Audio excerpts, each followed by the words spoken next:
सभी PF members के लिए नमस्कार दोस्तों। आज की वीडियो बहुत ही महत्वपूर्ण है उन फ्रेंड्स के लिए जिनके पास पीएफ अकाउंट है। दोस्तों होता क्या है, हम जॉब तो करते रहते हैं मगर हमको अपनी फैमिली के लिए कुछ जिम्मेदारी होती है, कुछ उनको बताना होता है, वो नहीं पता होता हर किसी फ्रेंड्स के लिए। आज की वीडियो में इस टॉपिक पर बात करेंगे कि ईपीएफओ के द्वारा, कर्मचारी भविष्य निधि संगठन के द्वारा आपको मतलब आपके परिवार को क्या बेनिफिट्स दिए जाते हैं, कब, पेंशन के तौर पर।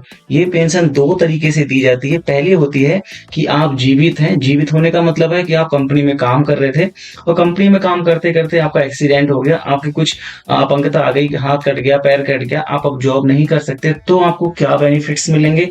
दूसरे बेनिफिट्स दिए जाते हैं कर्मचारी भविष्य निधि संगठन के द्वारा आपके परिवार के लिए। परिवार से मतलब होता है अगर आपकी शादी नहीं होती है तो आपके पेरेंट्स इसमें काउंट होंगे पेंशन के लिए। अगर आपकी शादी हो जाती है तो आपकी वाइफ और बच्चे काउंट होंगे। तो दोस्तों आज की वीडियो में डिटेल में जान लेते हैं कि कर्मचारी भविष्य निधि संगठन के द्वारा आपको किन किन बेनिफिट्स को दिया जाता है आपके होने के बाद और आपके ना होने के बाद। दोस्तों वीडियो बहुत इंपॉर्टेंट है, अपने फैमिली मेंबर को ये जानकारी जरूर देनी चाहिए। हो सकता है अभी आप जॉब कर रहे हैं, कभी टाइम का कुछ नहीं पता होता, कल को क्या हादसा हो जाए, तो परिवार को नहीं पता होगा कि आपको ईपीएफ के द्वारा क्या क्या बेनिफिट्स मिलेंगे। तो ये वीडियो सबको शेयर कीजिए, ज्यादा से ज्यादा लोगों को जानकारी मिल सके। अपने परिवार को भी दिखाइए और उनको बता दीजिए कि हमको ये बेनिफिट्स मिलते हैं कर्मचारी भविष्य निधि संगठन के द्वारा, जिससे उनको आगे कोई मिसगाइड ना हो पाए और आपको ईपीएफ की तरफ मिलने वाले सारे लाभ मिल सके। तो ठीक है दोस्तों, आज की वीडियो जान लेते हैं कि ईपीएफ की तरफ आपको पेंशन में क्या क्या बेनिफिट्स दिए जाते हैं। दोस्तों वीडियो अच्छी लगे तो वीडियो को लाइक और हमको सब्सक्राइब जरूर कर लीजिए, और आप फेसबुक पेज पर देख रहे हो तो हमको फॉलो भी जरूर कर लीजिए। ठीक है दोस्तों, हम करते हैं वीडियो स्टार्ट फिर।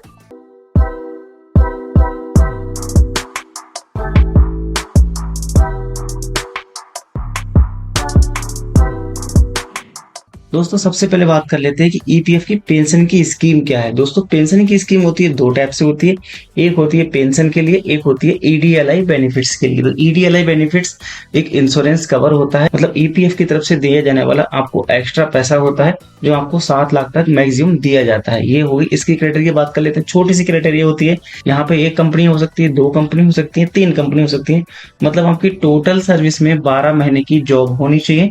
आप ईडीएलआई का बेनिफिट्स ले सकते हैं। ईडीएलआई बेनिफिट्स तभी मिलता है जब कर्मचारी एक्सपायर हो जाता है, कर्मचारी नहीं रहता है, जैसे उनके पति हो गए या पत्नी हो गई या उनके बच्चे हो गए या फिर उनके पेरेंट्स हो गए, तो उनको कितना मिलेगा, ज्यादा से ज्यादा 7 लाख तक रुपए। ये काउंट करता है उनकी टोटल जॉब की टाइम पीरियड पर कि 7 लाख मिलेगा ज्यादा से ज्यादा या कम मिलेगा। ठीक है, ये हुई आपकी ईडीएलआई का बेनिफिट्स।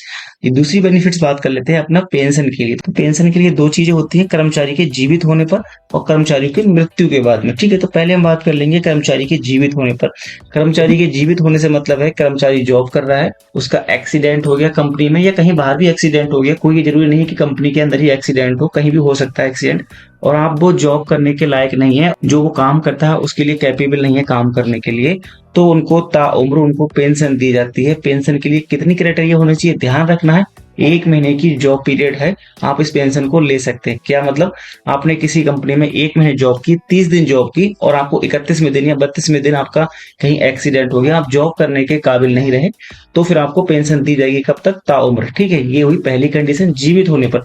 दूसरी कंडीशन बात कर लेते हैं कर्मचारी की मृत्यु के बाद में। दोस्तों किसी के परिवार में कोई भी हादसा कभी भी हो सकता है, तो ये जानकारी अपने दोस्तों को शेयर कीजिए, परिवार में बताइए सबको कि ये बेनिफिट्स मिल सकते हैं। और सबसे महत्वपूर्ण बात दोस्तों, आपका पीएफ है, आपका पैसा है, तो अपने परिवार में सबको यूएन नंबर तो पता होना चाहिए। सबको मतलब होता है कि आपके परिवार में अगर शादी हो चुकी है तो वाइफ को, बच्चों को पता होना चाहिए, और अगर शादी नहीं हुई तो पेरेंट्स को भी पता होना चाहिए कि हमारा ये यूएन नंबर है, इसके द्वारा हम पीएफ को निकाल सकते हैं। ये तरीका हमें होता है पेंशन लेने के लिए। अब बात कर लेते हैं शादी ना होने की कंडीशन पे और शादी होने की कंडीशन पे। अगर आपकी शादी नहीं हुई है तो आपको एक्सपायर होने पर जो आपको पेरेंट्स होंगे उनको पेंशन दी जाएगी। कब तक दी जाएगी, पूरी उम्र उनकी पेंशन दी जाएगी। पहली कंडीशन आएंगे आपके फादर, आपके पिता होंगे, उनको पेंशन दी जाएगी। मतलब आप एक्सपायर हो गया कोई कर्मचारी, तो उस कर्मचारी के जो पिता है उनको पूरे उम्र तक पेंशन दी जाएगी। दूसरी कंडीशन पे आती है उनकी मदर। अगर पिता एक्सपायर हो जाते हैं या पिता नहीं है तो दूसरे कंडीशन पे उनकी मदर के लिए पूरे जीवन काल तक उनको पेंशन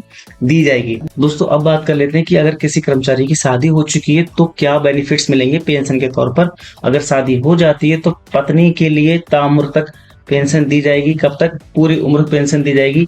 मान लो किसी कर्मचारी के 4 बच्चे थे, ठीक है, 3 लड़के हैं, तो जो पहला लड़का है, दूसरा है, तीसरा लड़का है, ठीक है, उनमें से जो 2 बच्चे पहले होंगे बड़े, उनको दे दी जाएगी। अब मान लो पहले बच्चे की उम्र 25 साल के बाद 26 में क्रॉस कर गया, उसकी पेंशन बंद हो जाएगी। उसके नीचे जो छोटा बच्चा होगा उसको पेंशन के लिए कैलकुलेट कर लिया जाएगा। ऐसे ही जो दूसरा बच्चा होगा उसको अगर 26 क्रॉस कर जाएगा तो चौथे बच्चे को कैलकुलेट कर लिया जाएगा। ध्यान रखना, लड़की है तो शादी होने के बाद पेंशन बंद कर दी जाएगी।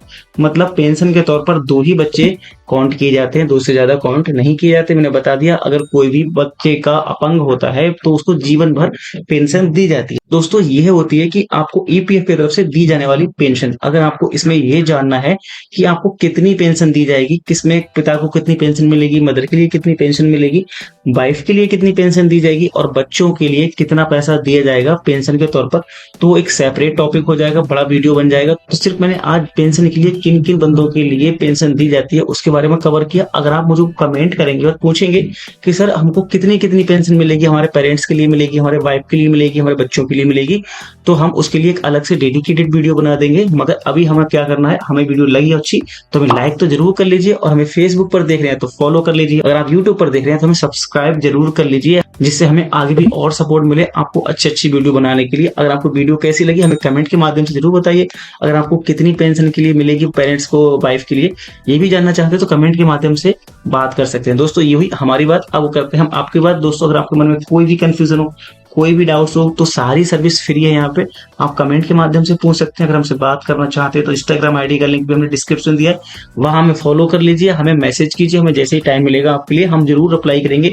ध्यान रखना यहाँ पे आपके 10 पैसा नहीं खर्च होना, सारी सर्विस फ्री रहेगी। तो होता क्या है फ्रेंड्स, जब ज्यादा सर्विस फ्री होती है तो ज्यादा फ्रेंड्स के कमेंट्स आते हैं, थोड़ा सा टाइम तो लग सकता है, मगर आपको रिप्लाई 101% दिया जाएगा। ठीक है दोस्तों, अगर आपको वीडियो हेल्पफुल लगी हो तो वीडियो को लाइक और चैनल को सब्सक्राइब कर लीजिए। हमें फेसबुक पर देख रहे हैं तो पेज को फॉलो कर लीजिए। हम मिलते हैं इस प्रकार की और भी इन्फॉर्मेटिव वीडियो के तहत, तब तक के लिए टेक केयर और बाय बाय।